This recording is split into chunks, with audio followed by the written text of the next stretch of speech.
Hello friends, welcome to my channel Champa village recipe. আমি আশা করছি আমার পুরো ইউটিউব ফ্যামিলি আপনারা সবাই ভালো আছেন। আমরাও খুব ভালো আছি। আমি আজকে আপনাদের জন্য একটি অন্য রকমের মজাদার রেসিপি নিয়ে চলে এসেছি। আমার ভিডিওটি যদি আপনাদের ভালো লাগে চ্যানেলটিকে সাবস্ক্রাইব করবেন, পাশে থাকা বেল আইকনকে অবশ্যই প্রেস করে রাখবেন এবং লাইক কমেন্ট করতে ভুলবেন না।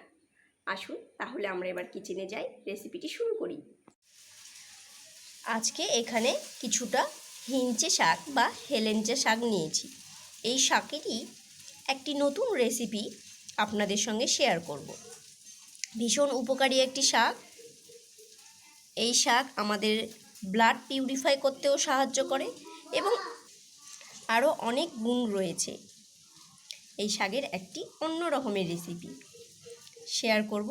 আপনারা কেউ স্কিপ করবেন না, পুরো ভিডিওটি দেখুন। শাকগুলোকে এখন আমি একটু কেটে ছোট ছোট করে নেব। আমি এখানে একটু বেসন নিয়ে নেব। আমি এখানে 2 চামচ বেসন নিয়ে নেব। আমি 1 চামচ কর্নফ্লাওয়ার বা চালের গুঁড়ো নিয়ে নিচ্ছি। এখানে আমি একটু হলুদ গুঁড়ো দিয়ে দিচ্ছি। আমি এখানে একটু পরিমাণ মতো নুন দিয়ে নিলাম। আমি কিছুটা লঙ্কা কুচিয়ে রেখেছিলাম, সেগুলোও এখানে দিয়ে নিলাম। এখানে আমি একটু রসুন থেতো করে দিয়ে নিলাম। শাকগুলোকে আমি এইভাবে একটু ছোট ছোট করে কেটে নিয়েছি। আমি শাকগুলোকে প্রথমে ধুয়ে নিয়েছি, তারপর কেটে নিয়েছি। এবার আমি এখানে কিছুটা জল অ্যাড করব। আমি কিন্তু প্রত্যেকটি রান্না করার আগেই যেগুলো আমার হাত দিয়ে কাজ করতে হয় তখন আমি ভালো করে সাবান বা হ্যান্ড ওয়াশ দিয়ে হাত ধুয়ে নিই। খাবার আগেও যেমন হ্যান্ড ওয়াশ করা উচিত, তেমনই রান্না করার আগেও ভালোভাবে হ্যান্ড ওয়াশ করা উচিত। এবার আমি হাত দিয়ে এটিকে ভালোভাবে মিশিয়ে নেব। এইভাবে আমি ভালো করে একটি ব্যাটার বানিয়ে নেব। এই ব্যাটারে আমি এখন হিঞ্চে শাকগুলোকে এখানে দিয়ে নিচ্ছি। শাকগুলো দিয়ে এইভাবে ভালোভাবে সবগুলোকে আমি মিশিয়ে নিচ্ছি। এখানে আমি একটু কালো জিরে দিয়ে নিচ্ছি। এখানে আমি একটু জোয়ান দিয়ে নিচ্ছি। কালো জিরে ও জোয়ানগুলোকে এবার আমি ভালোভাবে মিশিয়ে নেব। কড়াতে আমি তেল দিয়ে দিয়েছি। কড়াতে আমার হিট হয়ে গেছে, তেল গরম। আমি এবার এগুলোকে ছাড়ছি। এইভাবে আমি ছাড়ছি।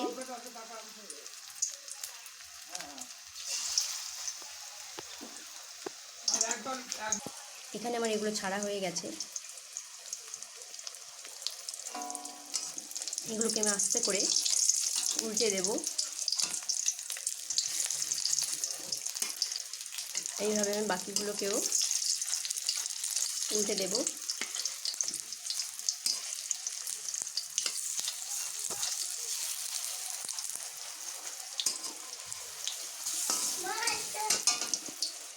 এগুলো বেশ লাল লাল হয়েছে। এবার দেখে নেব অপর পিঠটা কীরকম হয়েছে। আমার সবগুলোই এপিট ওপিট এইভাবে সুন্দরভাবে লাল লাল ভাজা হয়ে গেছে। এগুলো ভাজা হয়ে গেছে, আমি এবার তুলে নেব। বাকিগুলোকেও আমি এইভাবে ভেজে নেব। এই পকোড়া রেসিপি কমপ্লিট হয়ে গেছে। এটি এখন রেডি টু সার্ভ। এটি গরম গরম, খুব সুন্দর খেতে, খুব সুন্দরভাবে হয়েছে এবং ক্রিপসিও হয়েছে। খুব সুন্দর হয়েছে, এই যে ক্রিপসি হয়েছে, ভীষণ ভালো খেতে। একটু কখনো শাক যদি তেতো হয় তাহলে কখনো একটু একটু হয়তো হালকা তেতো ভাব থাকে, কিন্তু কচি কচি পাতাগুলো নিলে বা কচি কচিগুলো নিলে একটু তেতো ভাব থাকে না। আপনারা এইভাবে ট্রাই করতেই পারেন। Thanks for watching my video. আপনারা সবাই ভালো থাকবেন, সুস্থ থাকবেন, আনন্দে থাকবেন। আবার দেখা হবে অন্য কোনো রেসিপির সঙ্গে। ততক্ষণের জন্য বাই।